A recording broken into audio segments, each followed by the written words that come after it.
안녕하세요. H채널의 한창훈입니다. 반갑습니다. 2019년 3월 17일 비트코인 및 암호화폐 Q&A 시간을 시작하도록 하겠습니다. 먼저 댓글로 좋은 의견과 질문, 정보 공유해주시는 분들에게 감사 말씀드리고 그럼 이제 바로 시작을 해보도록 할게요. 마법천사님이 써주셨는데 암호화폐 투자에서 원화로 액면가 손실 설문조사 한번 해보면 어떨까요? 이렇게 해주셨고 제가 생각을 해봤는데 지금 아마 조사를 하면 아마 이제 많은 분들이 손실일 것 같아요. 그래서 지금 조사하는 거는 해봤자 이제 손실이 대부분일 것 같아서 약 비트코인이 $10,000 정도, $10,000 정도 때 조사를 하면 아마 손실인 분들도 있을 테고 또 이제 수익인 분들도 어느 정도 이제 섞여 있을 것 같아서 그때 한번 조사를 해보고요. 그 다음에 또 전고점 넘어갈 때 이렇게 나눠서 한번 조사를 해보면 될 것 같아요. 설문조사를요. 그래서 그때 $10,000의 비트코인 터치할 때 그때 한번 설문조사를 하도록 할 텐데 제가 또 일단 메모는 해놓을 텐데 또 까먹을 수 있으니까 혹시라도 여러분들 영상 보시는 분들 중에 제가 $10,000 됐는데 설문조사를 안 하면 야 이거 우리 손실 이거 설문조사 한번 하자 이렇게 얘기를 해주시면 제가 그때 바로 진행을 하도록 하겠습니다. 예, 이렇게 하고 다음 보도록 할게요. 다음으로는 야옹님이 써주셨어요. 야옹님이 어제 퀀텀이 쏘길래 고점 근처에서 팔긴 했는데 조정을 많이 받긴 하네요. 다음 상승까지는 오래 걸리던지 퀀텀 제휴에 대한 비판하는 글이 있어 공유 드립니다. 일단은 야옹님도 그렇고 그 마지막 희망님도 퀀텀 이제 매도를 적절할 때 잘 하셔서 일단 수익을 보셨다고 했고 제가 이제 어제 퀀텀 차트는 설명을 드렸고 이제 중요 저항 라인을 뚫지 못해서 그 부분이 좀 아쉽긴 한데 지금 이제 15일 이동평균선 올라올 때까지 기다린다라고 하면 그 이후에 이제 15일 이동평균선 깨지 않는다라고 하면 다시 한번 그 저항 라인을 돌파를 시도해야 할 것으로 이제 보고 있습니다. 일단 돌파가 한번 거래량이 실리면서 됐기 때문에 이제 그 점은 고무적인 거고요. 그리고 이 기사 내용을 봤는데 기사가 아니라 이 블로그에 이제 작성된 글을 봤는데 내용은 일단 제가 이거 따로 이걸 열어서 읽진 않겠습니다. 읽진 않고 제가 내용을 말씀을 드리면 일단 제휴는 됐지만 그 부분에 대해서 이게 이제 그 실제 어느 정도 그 실효성이 있는 거냐, 그리고 이 앱이 지금 제우스라는 이 앱이 아직 만들어져서 막 실제 사용되고 되는 것도 아닌데 여기에서 삼성페이랑 애플페이를 퀀텀하고 같이 어떤 협약을 맺어서 진행한다라고 해도 그게 과연 얼마나 도움이 될 거냐, 약간 이런 식의 이야기였어요. 일단 제우스 이 사이트를 들어가 보시면 여기 일단은 회사는 영국에 있는 회사입니다. 영국과 이제 웨일즈에 등록이 돼 있는 회사고요. 이제 하는 일들은 보면 이렇게 계좌 개설, 송금, 외환 또는 투자 수수료에 대해서 수수료를 부과하지 않는다. 그래서 일단 여러 가지 그러니까 돈을 단순히 결제 이것만 하는 게 아니라 보시면 돈을 당신을 위해 이제 일하게 하십시오 해서 내 에셋하고 이제 어떤 돈을 가지고 뭔가 투자 상품에 투자도 할 수 있고 이런 식으로 여러 가지 기능이 있는 것 같아요. 그래서 탑 세이빙도 있고요. 이자를 많이 주는 곳, 이제 또 탑 피어투피어도 있고요.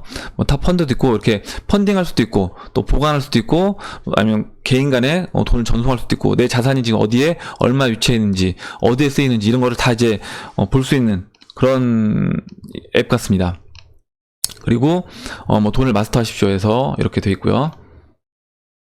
네. 이렇게 돈을 이제 계정에 상관없이 이 제우스 계정이 있든 없든 상관없이 돈을 이제 또 보낼 수 있는 겁니다. 그리고 이제 국경 없는 시초에서 무료 FX도 제공한다고 되어 있고요. 여기 이제 맨 마지막에 이제 이 부분인데 휴대전화로 모든 것을 지불하십시오 해서 가상카드를 사용해서 휴대폰으로 이동 중에도 지불할 수 있다 해놓고 애플페이와 삼성페이 이게 연동이 돼서 이거 이제 퀀텀하고 기반해서 퀀텀으로 앞으로 애플페이 삼성페이 결제할 수 있다 이렇게 얘기를 했는데 이거를 가지고 이제 이거 실제 지금 나오지도 않은 걸 가지고 뭐가 중요하냐, 이게 별 의미가 있냐 이렇게 이제 그 블로그에서는 얘기를 했습니다. 근데 저는 그렇게 보진 않거든요. 뭐냐면 일단 이 제우스라는 이 지금 앱을 만든 이 회사가 올해 이제 초에 정식으로 이제 출시를 한다고 합니다. 일단은 지금은 신청만 받고 있어요. 보면 자주 묻는 질문에 들어가 보면 일단은 제우스 무료 100% 다운로드 할 수 있고 2019년 초에 이제 착수될 예정이다. 다운로드는요. 조기 접속을 해서 지금 미리 신청을 해 놓으라는 겁니다. 그리고 이제 애플 스토어와 구글 스토어에서 다운로드를 할 수 있고요. 그리고 지금 FCA 지금 규제 영국 쪽 금융 감독기관 규제를 받고 있고 그 등록 번호는 이렇게 번호가 돼 있다. 된다라는 부분이었고요. 그리고 이제 애플페이랑 삼성페이를 이용해서 상점에서 이걸 비용도 지불할 수 있다라는 겁니다. 생각을 해보면 근데 이거에 대해서 야 니들 이거 기반 시설이 돼 있지도 않은데 이걸 가지고 실제 사용할 수 있느냐 이렇게 할 수도 있는데 삼성페이 제가 몇 번 말씀드렸잖아요. 삼성페이도 처음에 몇 군데 사용할 수 있는 데가 많지 않았습니다. 많지 않았어요. 어떤 데는 가면 물어봐야 되는 거예요. 항상 사용하기 전에 여기 삼성페이로 결제 가능하냐고 물어보고 된다고 하면 했습니다. 근데 제 기억으로는 이게 어느 정도 보편화되는데 대중화되는데 한 1년도 안 걸린 것 같아요. 처음에 제가 했을 때는 굉장히 안 되는 데가 많았는데 오히려 지금은 뭐 물어볼 필요가 없을 정도로 웬만한 데는 다 됩니다. 삼성페이 결제가.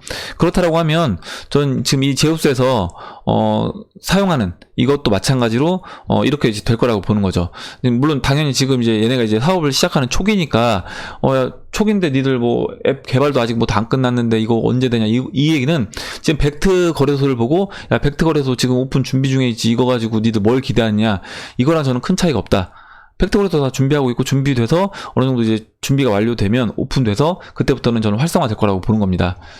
이제 어떻게 보면 그렇게 준비를 오랫동안 했기 때문에 저는 이 부분에서 얘네가 준비가 잘 된 것만큼 그만큼 시장에 이제 파급력도 있다고 보고 있잖아요. 제우스도 이제 그렇게 될 수 있는 거예요. 있는 거라고 보고 있고 그렇다라고 하면 당연히 퀀텀에도 이제 좋은 호재로 작용될 수 있는 거겠죠. 그래서 이거를 무조건 야 이거 까내리는 저는 그렇게는 보진 않습니다.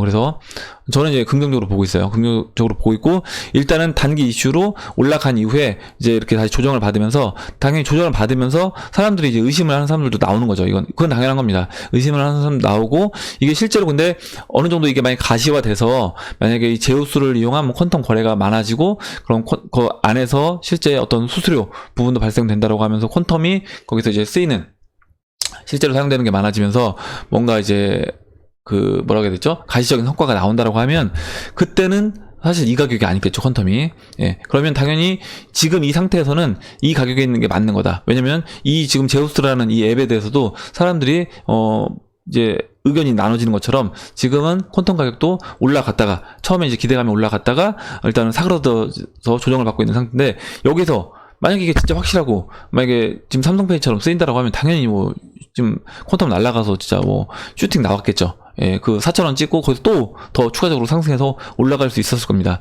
근데 이제 그러지 않았던 거는 아직까지는 말씀하셨던 것처럼 의견이 이제 나뉘고 있기 때문에 그렇게 보는 거고 저는 지금 이 사이트를 들어가서 쭉 보니까 이게 그냥 뭐 단순히 얘네가 어떤 뭐 사기를 치기 위해서 그냥 진짜 뭐라 그러죠? 실제 뭐 일을 하지도 않으면서 그냥 보여주기 위해서 이거 가격을 띄우기 위해서 이렇게 한 거 같진 않다라고 생각합니다. 개인적으로는 이거 뭐 좀 더 이제 지켜봐야 되겠죠. 저도 뭐 이거 100% 얘네가 무조건 된다 이런 얘기는 아니죠. 왜냐면 미래에 대해서 어떻게 진행될지 모르는 부분이기 때문에 그건 이제 가봐야지 안다라고 생각하고 있습니다. 예, 이렇게 설명드리고 넘어가도록 할게요. 네. 다음으로 금은동님이 써주셨어요. 금은동님이 비트리플 이더를 팔아서 생알이라고 했네. 생소한 알트를 살 수밖에 없는 이유. 뭐야 이거 내 거 빼고 다 오르네. 나도 펌핑 먹어야지. 그리고 이제 비트게스 눌려야지. 결과는 이제 알고 물렸네. 다시 손절해야 되나? 이렇게 되는데 일단 이 부분에서 지금 맞습니다. 이게 세력이 원하는 게 이런 모습인데 그러니까 여러분들 제가 이제 항상 말씀드리지만 펌핑 나오는 종목들을 여러분이 기존 포트폴리오에 그러니까 예를 들어서요 비트리플 리더를 뭐 70% 나머지 30%를 여러분들이 원하는 알트코인들 제가 그 정도는 사셔도 된다고 말씀드리잖아요. 그러면 그 정도 알트코인들을 여러분이 원하는 알트코인들을 샀어요. 사서 이제 갖고 있습니다. 이 상태에서 여러분이 어떻게 보면 쌀 때 샀던 아니면 기존에 이제 보유했지만 물려 있어서 보유했지만 갖고 있던 거에서 펌핑이 나와서 뭐 3배, 5배 이렇게 올라간다라고 하면 그때는 이제 분할로 매도해서 아직 올라가지 않은 비트나 리플 리더로 잠깐 비중을 옮겨놓고 다시 이제 교체 매매하는 전략을 말씀드리는 거지. 지금 금동님이 얘기해 주셨던 것처럼 만약에 여러분들이 포트폴리오에 갖고 있지도 않은데 이미 막 바닥에서 2배, 3배 올라가 있는데 거기서 이제 더 갈 것 같아서 쫓아가서 그걸 따라붙어서 매매하는 거는 이거는 굉장히 어렵다. 그리고 그렇게 하는 거는 결국에 그 세력들이 원하는 모습대로 가는 거다라고 보셔야 될 것 같습니다. 그래서 항상 교체 매매는 기존에 이제 말씀드린 거 펌핑 나오는 거 따라가지 마시고, 물론 이제 자신 있는 분들은 당연히 하셔도 되는 거겠지만요. 그게 아니다라고 하면 올라올 때마다 약간 매도 관점으로 접근하시고, 내가 이제 기존에 갖고 있는 거에 한해서 말씀드리는 겁니다. 아니면 이제 뭐 최근에 아직 올라가기 전에 막 반등이 나올 것 같아서 그때 이제 매수를 했다라고 하면 상관없겠죠. 그건 이제 올라갔을 때 매도를 해도 되겠지만, 그게 아니라고 하면 이미 막 바닥 대비 2배, 3배 올라가 있는데 따라붙는 거는 좀 일단 그거는 이제 저는 이제 비춥니다, 개인적으로는. 그리고 올라가더라도 만약에 그런 거예요. 내가 이거에 대해서 기존에 이제 관심이 있고 어느 정도 공부가 돼 있으면 상관이 없는데, 그것도 아니고 아무것도 모르는 상태에서 그냥 쫓아가서 매매하는 거는 그거는 이제 각오를 하셔야 되는 겁니다. 할 때는 나 이거는 진짜 꽝돼도 상관없다라는 그 정도 마음가짐을 갖고 하셔야 되는 거예요. 예, 만약 그렇게 올라가는 알트코인들 펌핑 따라갈 때는요. 예, 다음 보도록 하겠습니다. 다음으로, 예. 요소님이 써주셨는데, 포켓몬고에 두 눈이 번쩍대서 봤는데 리플이 블록체인 게임에 뛰어들다니 제 심장이 고동칩니다. 앞으로 전대미문의 신세계가 펼쳐지려라 봅니다. IMF의 경고도 너무 안이하게 대처해서는 안 될 것 같습니다. 이렇게 얘기해 주셨고, 예, 제가 지난번에 리플 관련돼서 그 포르테를 말씀드렸고, 그 포르테 이제 개발진으로 물론 이제 여러 개발팀들이 있는데 거기서 포켓몬고를 만든 그 유니티 개발팀이 들어갔다라고 말씀드렸고, 저도 이제 그 부분에서 굉장히 좀 기대감이 커졌어요. 그러니까 이 게임 시장이 굉장히 큰데 사실 게임 시장과 리플은 전혀 이제 관계가 없을 거라고 생각했는데, 리플이 이제 1,000억 원 정도라는, 어떻게 보면 이게 적은 돈이 아니잖아요. 1,000억 원이라는 큰 돈을 투입을 해서 이번에 실제로 이제 게임 시장에 본격적으로 뛰어들은 거, 그것도 이제 고무적인데, 거기서 진짜 좋은 인재들, 실제 어떤 성과를 만들어냈던 그런 개발팀들을 지금 데리고 와서 거기서 이제 개발을 한다라고 하면 기대가 굉장히 많이 됩니다. 예. 예, 다음 보도록 하겠습니다.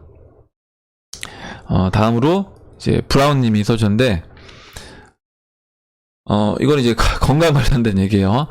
제가 이제 작년에 아마 제 영상 초기에 보셨던 분들은, 제가 지금은 이제 기침을 진짜 방송할 때 한 번도 안 합니다. 거의 한 번도 안 하는데, 뭐 작년 12월 말에는 11월 거의 이제 그때는 거의 뭐 폐 이상이 있는 사람처럼 그때 엄청 기침을 했어요. 기침을 되게 심하게 했기 때문에. 그래서 이제 제 구독자분께서 그 이재현님이 이제 저한테 뭐 이재현님 말고도 다른 분들이 여러 이제 조언을 주셨고, 이재현님이 이제 저한테 이제 그 곤보 배추 말린 거를 보내주셔서 제가 지금 먹고 있는데, 진짜 이건 진짜 좋은 것 같아요. 물론 제가 이제 곤보 배추랑 제 몸이 이제 맞아서 뭐 나은 걸 수도 있겠지만, 제가 병원 약도 먹어보고 했는데 다 안 나았거든요. 안 나았는데 곤보 배추 말린 거 이거 드시면, 지금 그 브라운님 사모님이 기침을 굉장히 많이 하신대요. 기침이 멈추지 않아서 물어보셨는데, 여러분들 중에서도 혹시 기침 멈추지 않으시면 병원, 약간 마른 기침 있잖아요. 마른 기침. 뭐, 감기는 아닌 것 같은데, 이런 마른 기침이 끊이지 않고 나온다라고 하면, 그럼 이제 곤보 배추 말린 거, 그거를, 이제 녹차 드시듯이 사서 드시면 정말 효과가 좋습니다. 예. 맛도 좋고요. 예. 거의 녹차 맛과 흡사하기 때문에 먹기도 편합니다.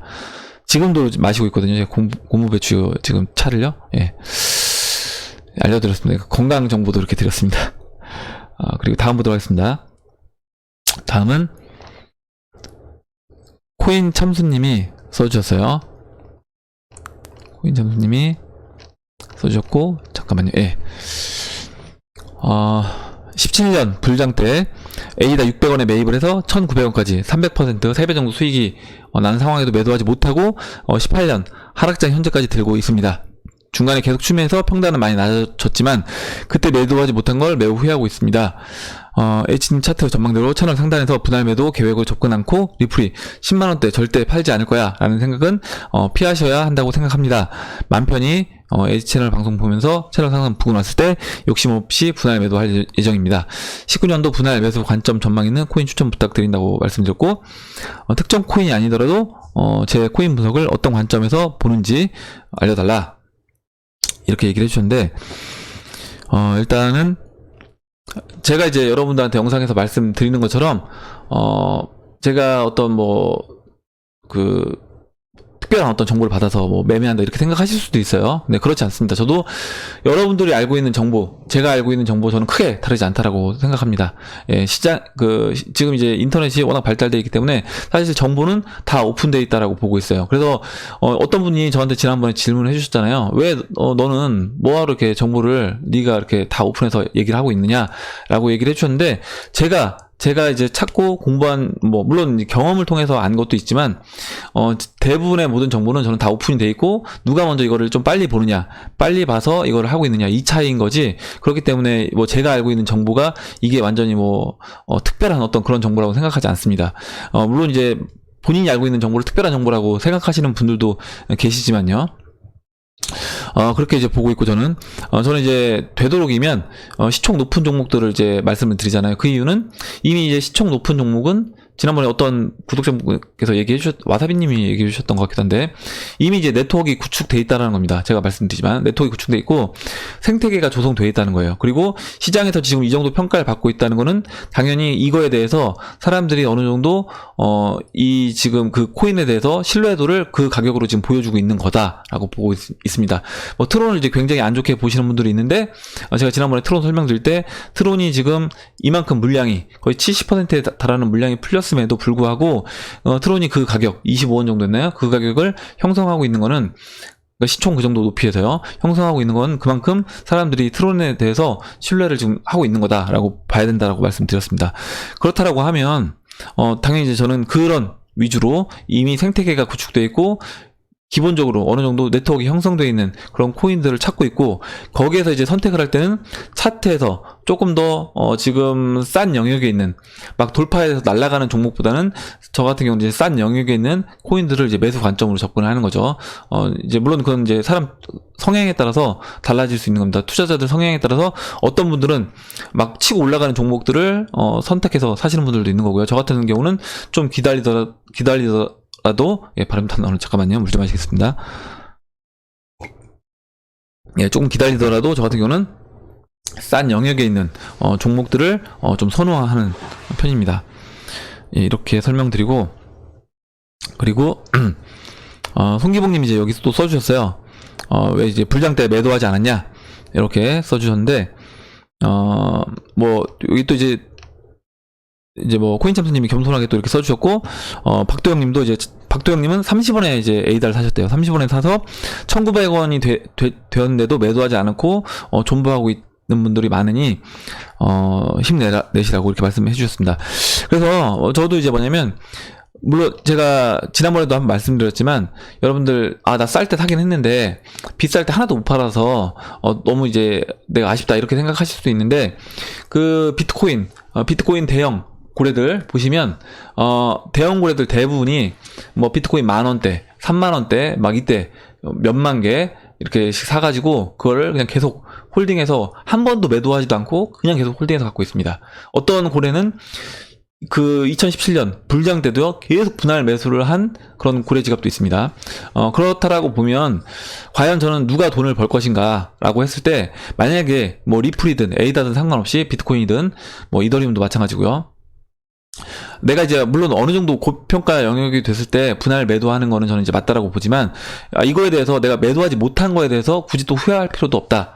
시장이 지나서 나중에 상승해서 충분히 수익을 났을 때 그때 한 번에 다 만회하셔도 된다라고 생각을 합니다. 그래서 그 부분에 대해서 내가 그때 못해서 내가 이거 어리석었다, 뭐 이렇게 바보 같았다 이렇게 생각하실 필요 전혀 없고, 진짜 그럼 그 대형 고래들이, 그 사람들이 정보가 우리보다 부족해서 매도를 안 하고 있겠냐? 저는 그렇다라고 보지 않거든요.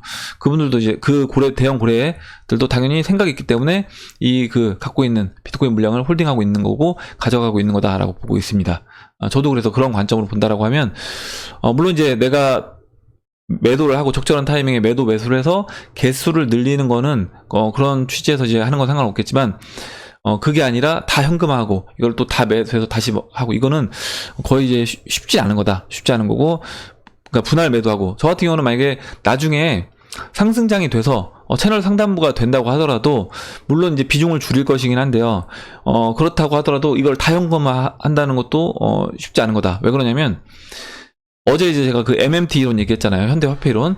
거기서 이제 보시면 아마 이런, 제가 댓글 중에 이제 본 것 같은데, 만약에 현대 화폐 이론대로 된다라고 하면, 야, 시중에 그렇게 돈을 많이 푸는데, 굳이 비트코인, 리플, 이더리움을 다시 우리가 어차피 영원으로 갈 돈으로 바꿔야 될 필요가 있는가라고 이제 물어보신 분이 계시는데, 만약에 중앙은행에서, 페드에서 그런 걸 허용한다. 그리고 우리나라 한국은행에서, 야, 그러면 어차피 우리나라도 물론 대놓고 얘기를 하진 않겠죠. 앞으로 베네수엘라도 마찬가지입니다. 베네수엘라 정부에서 중앙은행에서 돈을 찍어낸다고 하더라도 국민들한테 이렇게 얘기하는 건 아니에요. 뭐냐면 우리 앞으로 돈을 그냥 계속 찍어낼 거다. 막 찍어낼 거니까 니들 알아서 해라. 이렇게 얘기하진 않습니다. 그냥 정부 정책으로 국민들을 위해서 복지를 이렇게 하겠습니다. 라고 하면서 돈을 풀어내는 거지. 얘네가 우리 앞으로 돈은 그냥 인쇄기로 막 돌려서 돈 찍어낼 테니까 그렇게 알고 계세요. 이렇게 안 한다는 거죠. 왜냐면 당연히 그렇게 하면 모든 그 돈의 가치가 유지가 안 될 텐데 그렇게 하지 않습니다. 페드도 마찬가지고 저는 우리나라 중앙은행도 나중에 만약에 하이퍼 인플레이션으로 가더라도 당연히 이제 어떻게든 국민들을 좀 뭔가 속이기 위한 그런 식으로 말을 하고 어떤 정부 정책을 내놓는다고 하더라도 마치 이제 우리를 위한 정치처럼 보여주면서 돈을 풀어낼 거다라고 보고 있는 거예요.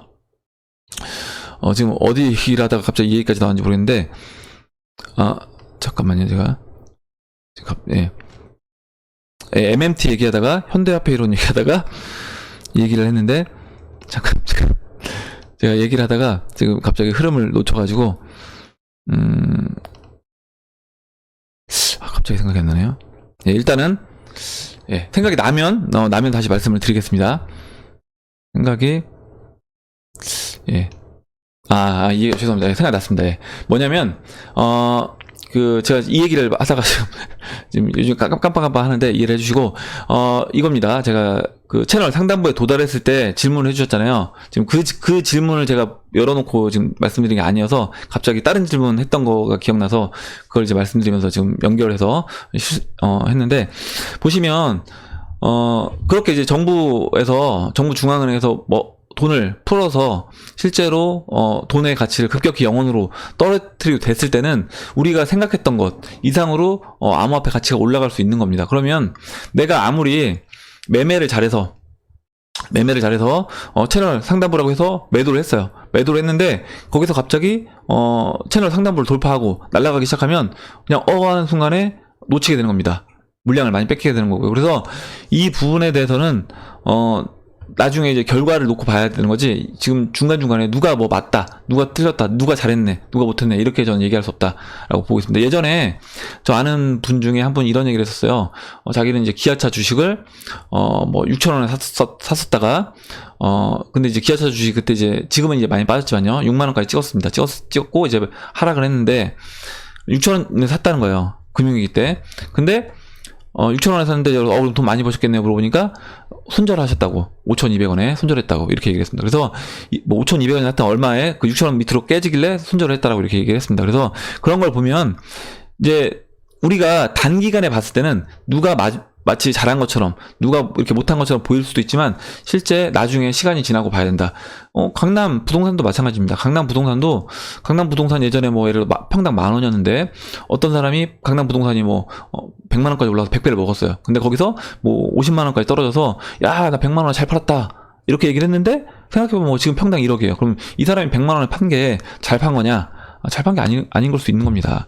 오히려 계속 그냥 끝까지 홀딩한 사람이, 끝까지 들고 있는 사람이, 계속 돈을 벌고 있고, 오히려 그 사람이 잘한 것일 수도 있다는 거죠. 그래서, 이 부분에서도 우리가 지금 코인 참수님이 너무 이거에 대해서 이제 속상할 필요도 없고, 그리고 또 누구였죠? 그 피채널 박도영 님도 저는 마찬가지다라고 보고 있습니다. 그래서 항상 이제, 그 채널 상단부, 제가 채널 상단부에 매도를 한다라고 하더라도 이게 전량을 매도하는 건 아니다. 일정 부분은 항상 암호화폐는 자산에서 일정 부분은 이제는 앞으로는 가져가야 된다. 어제 그 MMF 이론처럼 어느 순간에 그런 식으로 돈이 풀려버리게 되면 화폐 가치가 급격히 0으로 갈 수 있기 때문에 항상 여러분들 포트폴리오에 앞으로는 일정 부분은 가져갈 필요가 있다라고 보고 있습니다. 다음 설명드리도록 할게요. 다음으로 지금 코인 참선님까지 했고요. 다음으로 이제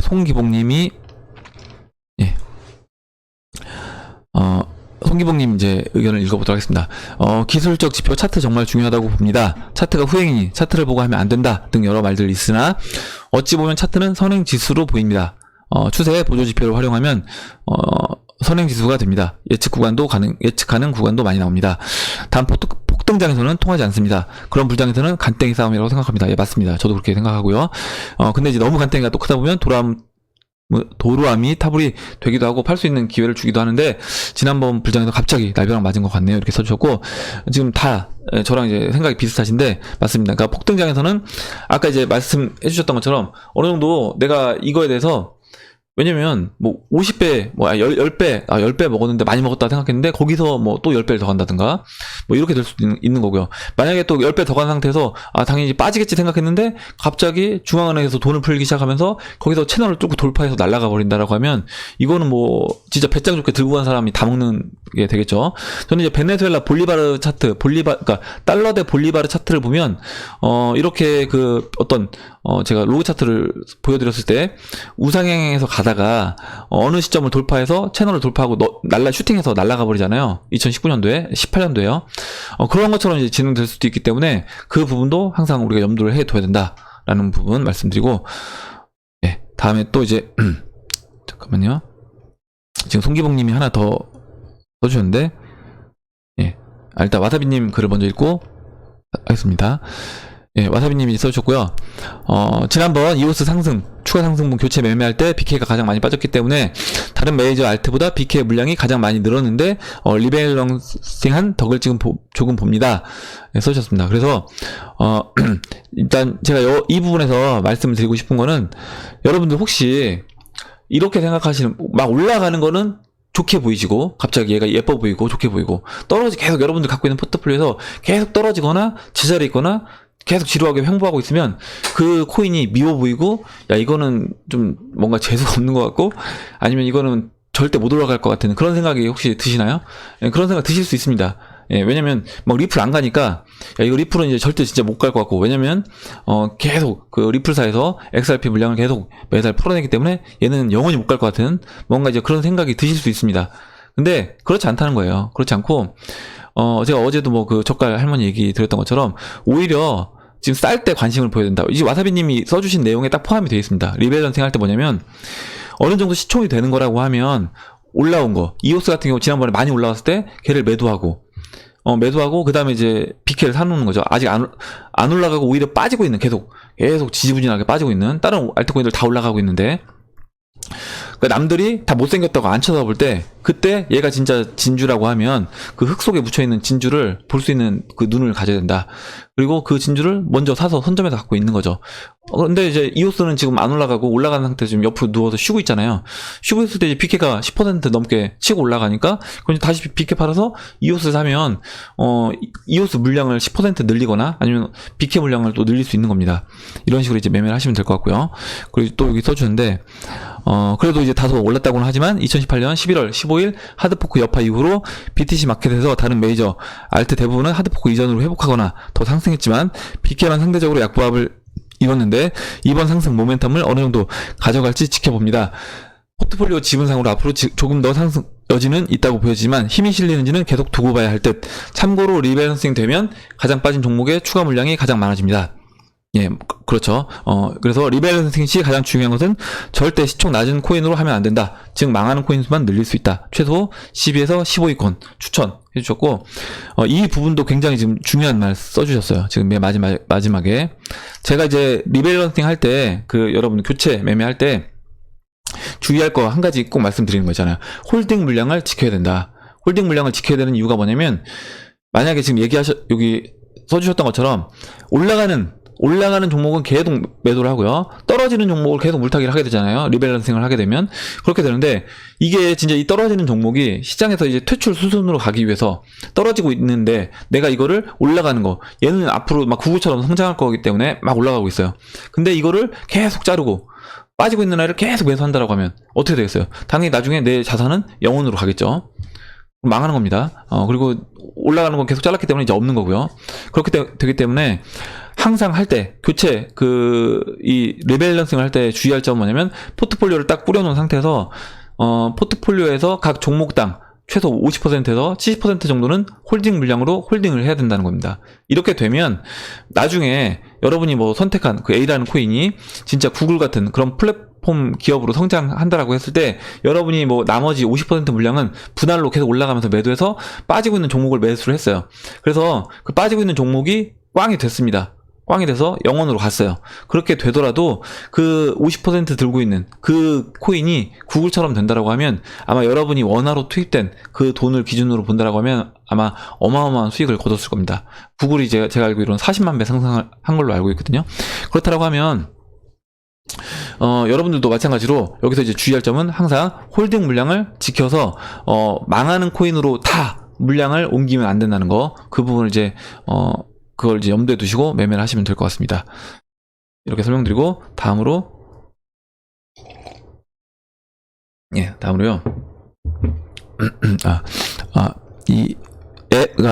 미스터 BR 4334님이 써주셨습니다. 비트코인 흡성 대법 시기가 있다고 들었는데 그게 언제 일어나는 현상인지, 그리고 그때는 모든 알트코인들을 비트코인으로 바꾸어 놓는 것이 좋을까요? BTC 마켓에 있는 알트들도 그래야 할까요? 이렇게 써주셨는데, 일단은 이 비트코인이 올라가는, 비트코인 혼자 계속 주구장창 상승하는 다른 알트코인들은 다 그냥 깨갱하고요. 그런 타이밍이 있습니다.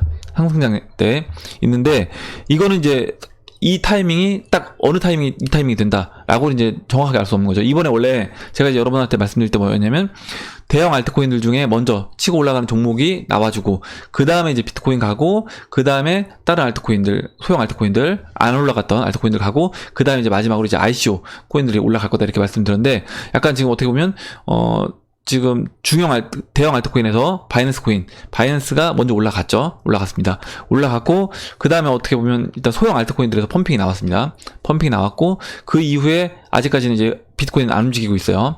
안 움직이고 있는 상태인데, 여기서 이제 좀 더 이제 지켜봐야 되겠죠. 그러면 우리가 비트코인이 분명 혼자 이 상승장으로 바뀌었을 때 혼자 2017년도 말처럼 2017년도 뭐 9월달부터 거의 이제 11월달 말까지, 그때는 다른 알트코인들은 진짜 다 깨갱하고 비트코인 혼자 치고 하는 그런 때가 있습니다. 그렇다라고 하면 그 타이밍을 정확하게 맞출 수는 없는 거예요. 맞출 수 없다라고 하면, 그러면 어떻게 해야 되냐면, 물론 이제 순환매가 돌긴 하죠. 당연히 순환매가 돕니다. 그러면 아까 말씀드렸던 것처럼 포트폴리오를 꾸려놓고 거기서 비트코인 물량 비중 얼마큼 있고요. 그 다음에 뭐 다른 알트코인들도 비중이 있겠죠. 이 상태에서 비트코인이 혼자 치고 쭉 갈 때는 일정 부분 올라갈 때마다 매도를 해서 덜어냅니다. 덜어내고 나중에 비트코인이 진짜 봤을 때 채널 상단부를 터치한다라고 하면, 그때는 비트코인 비중을 최대한 일정 부분 진짜 소량만 남겨놓고 최대한 줄여주고 알트코인으로 옮긴 다음에 알트코인으로 가는 겁니다. 그렇게 이제 보셔야 될 것 같고, 그렇다라고 하면 시장 흐름을 이제 계속 지켜봐야 되는 거죠. 계속 지켜봐야지 이걸 알 수 있다라고 보고 있습니다.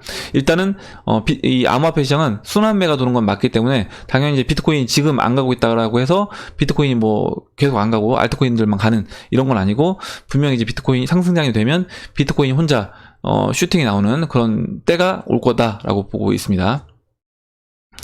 예, 네, 이렇게 설명드리고 넘어가도록 할게요. 다음에 이제 송기봉님이 써주셨어요. 지난 시간을 돌이켜보면 2월 3일경 3,400불에서 엄청난 시련을 극복하고 3,400불, 또 2월 24일 월 5일 두 번, 총 3번의 시련을 극복하고, 이때 이제 골든 크로스를 기반하고 50일선을 지지삼아 상승 중에 있다. 그래서 차트를 좀 보여드리면, 일봉에서요. 아마 이제 지금 송기봉님이 얘기해주신 이 시점이 2월 3일하고 지금 2월 24일 얘기를 해주셨잖아요. 지금 2월 3일하고요. 이때를 얘기하신 것 같아요. 이때 이제 엎치락뒤치락 했던, 이제 15일 이동평균선 밑으로, 지금 비트코인이 내려왔던, 이때 이제 어떻게 보면 이때 이제 밑으로 더 빠져서 하락할 수 있다라는 의견을 가진 분들이 굉장히 많았습니다. 근데 어찌됐든 이렇게 돌파해서 올라왔고 골든 크로스가 나면서 지금 상승 중에 있는 그런 모습입니다. 이때를 지금 얘기하신 거예요. 그래서 마음 같아서는 5,700불 다이렉트로 주었으면 하는 바람인데 아직 유효하다. 4,800불 고점 이론도 있고 힘들다 얘기를 해주셨고, 이건 이제 그 제가 이제 어제 말씀드렸던 그 저항 라인을 보시면 될 것 같아요. 200일 이동평균선, 그리고 이제 50주 이동평균선. 5700 찍어주면 주봉상 딱 한 번에 실현만 남아있는데, 이를 극복하면 정배의 영광을 차지할 수 있다. 이 얘기는 이제 제가 어제 말씀드렸던 주봉에서요. 주봉에서, 현재, 보시면, 20주 이동평균선을 넘어가고, 이 지금 50주 이동평균선이 내려오고 있는 지금 5,894달러 또 내려오겠죠. 물론 이 내려온다라고 하면 여기서 이 5,700, 800 라인까지 다이렉트로 한번 상승을 해준다라고 하면, 그때는 비트코인은 이 5,700 찍고 물론 이제 조정을 한번 저도 이제 거칠 거라고 보고 있습니다. 왜냐면 이 저항은 물론 이 50주 저항선도 크지만 여기에 이 기간 동안 지금 거의 2월 달부터 11월 달까지 이 장기간 쌓여있는 그 매물대가 있기 때문에 이걸 한 번에 넘어가는 건 쉽지 않을 거고, 당연히 여기서는 한 차례 이제 조정이 있을 것으로 보이는데, 그 조정의 이제 깊이는 지켜봐야 되는 겁니다. 물론 깊게 나온다라고 하면 20주선 있는 데까지 나올 수 있는 거예요. 그러면 여기서 50주 터치하고 20주선까지 눌러준다라고 하면 송기봉님 말씀은 여기서 한 번에 더 시련이 남아있다. 그리고 그 시련을 극복하면 그때는 진짜 상승장으로 가는 거다. 왜냐면 여기서 50주선 터치하고 눌러주는 사이에 이 20주 이동평균선은 이렇게 돌아 나갈 겁니다. 돌아 나가면서 20주 이동평균선이 상승 방향으로 턴을 하게 되고, 그럼 이제 실제적으로 본격적으로 이제는 상승장이 됐습니다 라고 얘기할 수 있는 부분이기 때문에, 그때부터 아마 여러분들이 피로도는 거의 없을 거다. 왜냐면 시장이 어찌됐든 조정을 주긴 중간중간에 뭐 깊은 조정을 준다라고 하면 50% 조정도 있을 수 있습니다. 있을 수 있지만, 예를 들어 뭐 이런 거죠. 뭐 나중에 뭐 $10,000 갔다가 뭐 또 다시 6,000달러까지 막 눌러주고 40% 조정 이런 식으로 있을 수는 있지만, 그렇다라고 하더라도 계속 저점을 높이면서 우상향하는 그런 모습을 이제 보여줄 것으로 보고 있기 때문에, 그때는 지금 하락장과 같은 이런 스트레스는 없을 거다. 예, 그렇게. 예, 그리고 존버는 상관없다. 하지만 가격 하락에 따른 고통도 승화하는 존버는 최고이니, 만약 고점을 놓쳐도 지속 존버, 나중에 흔들게 털리면 아웃되는 거다. 예, 이 얘기가 굉장히 좀 중요한 얘기 같아요. 그러니까 중간에 상승장 오더라도 중간중간에 막 30% 조정, 50% 조정 이런 게 계속 있습니다. 있는데 여기서 분명히 이제 개수 늘리기를 하기 위해서 중간중간에 하다 보면 물량을 분명히 털릴 수 있기 때문에 이거를 이제 잘 적절히 하셔야 되고, 만약 이게 못한다라고 하시면 말씀드렸던 것처럼 그냥 포트폴리오 끌고 가시면 되는 거고요. 이렇게 이제 보시면 될 것 같습니다. 네, 그래서 리플 속도가 너무 느린데 아직도 엉덩이로 50선 돌리지 못하고 있으니 시간이 걸리겠지만 딴 데서 먹은 돈 리플에 투자할 만하다. 예, 아까 이제 말씀드렸던 것처럼 지금 리플 굉장히 안 좋다라고 얘기하시는 분들이 있는데, 흙 속에 진주인 거예요. 흙 속에 진주인 거고, 이게 지금 못생기게 이제 보일 거죠. 그러니까 보이는 것만 못생기게 보이는 겁니다. 실제는 이쁜 건데 이제 못생기게 보이는 거고, 아마 이제 리플이 막 올라가면 또 이뻐 보일 거예요.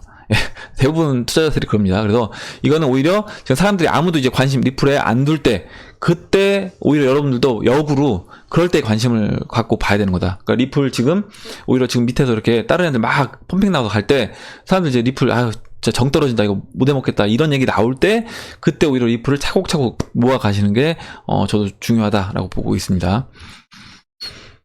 예, 다음으로 이제 금운동님이 써주셨어요. 정리를 해주셨는데, 엑스커런트, 법정화폐 간의 이제 매개 역할을 한다. 엑스커런트는. 그리고 엑스래피드는 법정화폐를 암호화폐, XRP로 이제 교환하는 것이고요. 그 다음에 엑스비아는 엑스커런트, 엑스래피드를 둘 다 사용한다. 그리고 엑스풀은 최종 은행에서 XRP를 직접 송금한다. 결론은, 세계 단위 통화 역할 달러의 대치다. 예, 그래서 XRP의 최종 목표, 저도 이제 그렇게 보고 있습니다. 그때 보면 제가 이미지를 이제 보여드렸는데, XRP가 최종적으로 하고자 하는 일은 모든 법정화폐와 모든 암호화폐를 중간에서 이제 브릿지 역할을 하는 거. 거기에 한 가지 더 추가하면 게임상에서 돌아가는 그런 시스템까지 거기서 이제 XRP가 쓰인다라고 하면, 우리가 이제 생각하는 거 이상의 XRP 가격을 볼 수도 있지 않을까, 이런 생각도 해봅니다. 예, 그리고 다음 보도록 하겠습니다. 다음으로 이동훈님이 써주셨어요. 이동훈님이, 예, 국제 자금 세탁 기구에서 권고사항이 나왔는데 6월에는 받아들여야 한답니다. 그러면 미중 전쟁에서 금융 개방이 이슈인데 암호화폐 중국 개방은 어떻게 되나요? 코인 시장의 영향은요? 이렇게 알고 싶습니다 했고, 일단 지금 제가 이 국제 자금 세탁 기구 이 기사를 찾아보니까 최근에 나온 기사가 이겁니다. 그래서 일단 국제자금 세탁 방지 기구에서 암호화폐 거래소 감독 가이드를 발표했습니다. 그래서 북한은 최고 수준 제재, 이란은 최고 수준 제재 부과하는 유예 조치를 그대로 유지한다. 글자를 좀 더 키워볼게요. 국제자금 세탁 방지 기구가 가상통화 취급 업소에 대한 국제 기준을 밝혔다. 2월 25일 금융위원회 산하 금융정보분석원에 따르면 FATF 그러니까 국제자금 세탁 방지 기구입니다. 여기서는 프랑스 파리에서 총회를 열고 암호화폐를 가상자산으로 정의를 했습니다. 또 암호화폐 취급 업소를 가상자산 서비스 제공자로 규정하면서 취급 업소에서 이 FATF의 자금 세탁 관련 국제 기준을 적용하기로 했고, 이거를 보시면 올해 6월까지 구체적인 이행 방안을 마련하는 등 개정 작업을 지금 마무리하기로 했다라는 겁니다. 했고, 여기서 보시면 그 FATF는 이행 방안을 담을 주석서에서 암호화폐가 불법 거래에 악용되지 않도록 관할 당국이 금융회사에 준하는 조치를 암호화폐 취급업소, 그러니까 거래소가 되겠죠,에 적용할 것을 요구를 했습니다. 그리고 FATF는 자금 세탁 방지 부분에서 북한에 대해서는 최고 수준 제재를, 이란에 대해서는 최고 수준 제재 부과 유예를 그대로 유지를 했다. 그래서 최고 수준 제재는 사실상 거래 중단, 해당 국가의 금융회사 해외 사무소 설립 금지 등 적극적 대응 조치가 이루어질 예정이다 라고 얘기를 하고 있습니다.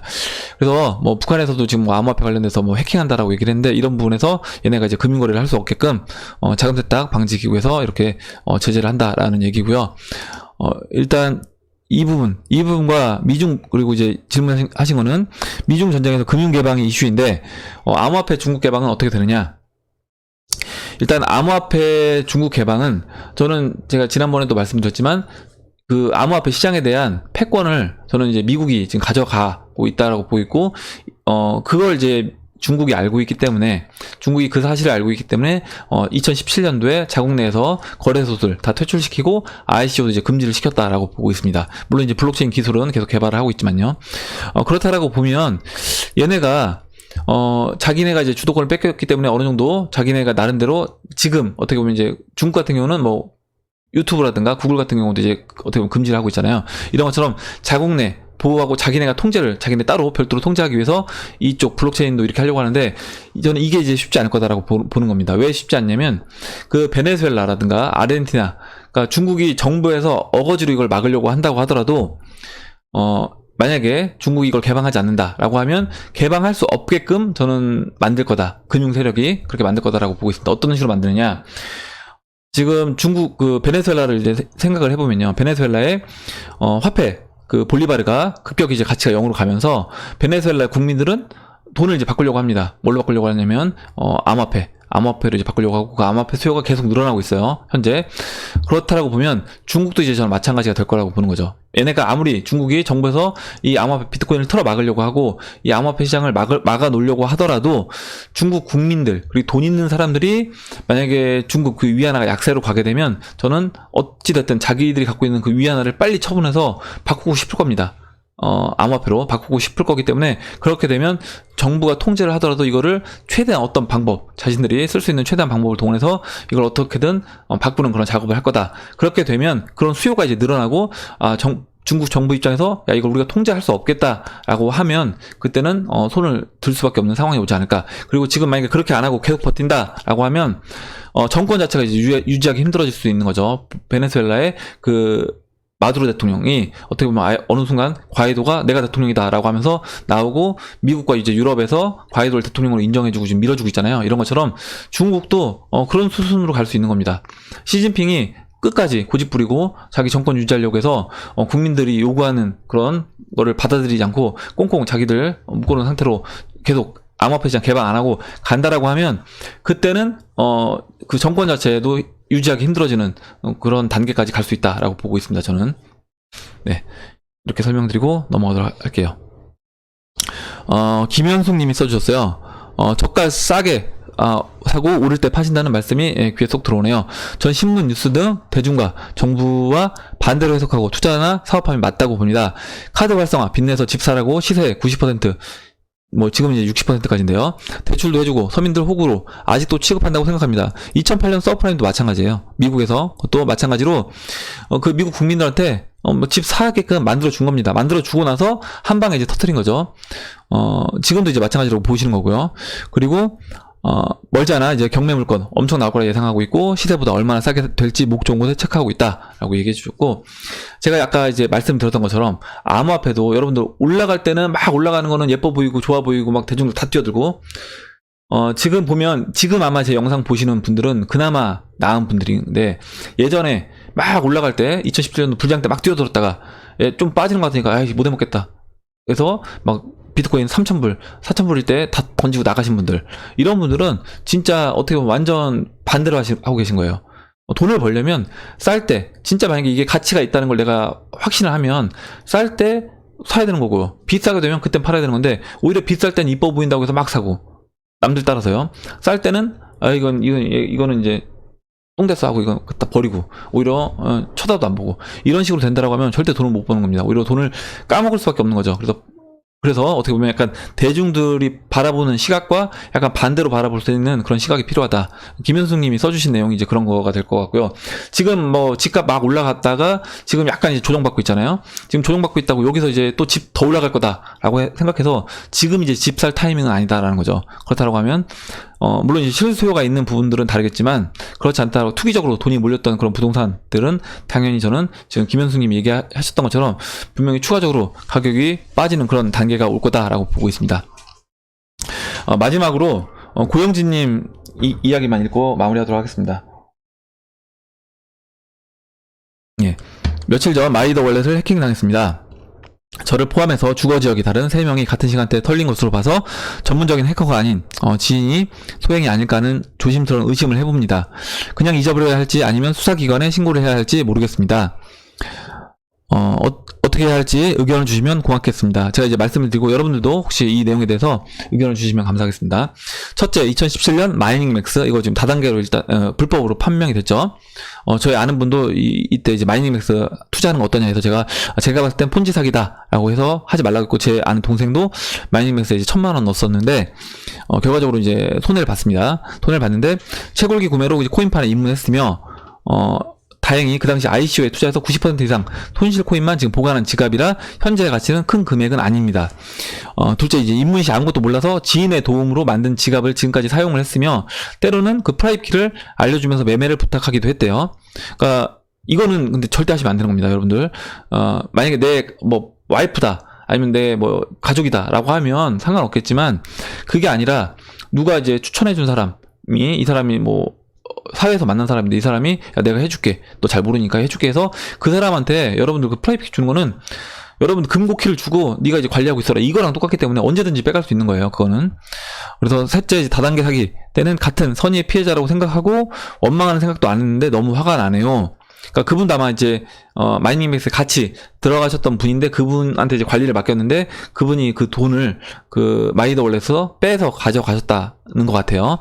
의심이 든다, 이렇게 얘기하시는 것 같고, 일단 넷째, 저희들과 같은 실수로 피해보는 일이 없으시길 바라는 마음에 공유를 합니다 라고 해주셨고, 만약에 혹시 여러분들도 지금 영상 보시는 분들 중에 나도 몰라서 내가 아는 믿을 만한 사람이긴 한데 그 사람이 내 걸 돈을 관리하고 있다라고 하면, 이게 돈을 아무리 이제 가족이 아닌 이상 저는 절대 하면 안 되는 거고, 만약에 그분이 그 지인분이 여러분의 어떤 그 프라이빗 키를 알고 있다라고 하면 그거를 새로 만들든가요, 마이더 월렛 그걸 새로 만들든가 지갑을, 아니면 그게 아니면 거래소로 옮기시든지, 따로 여러분들이 그분이 모르는, 기존에 알고 있던 분이 모르는 걸로 새로 만들어서 옮기셔야 되는 겁니다. 그리고 이걸 모르면 배워서라도 하셔야 되는 거예요.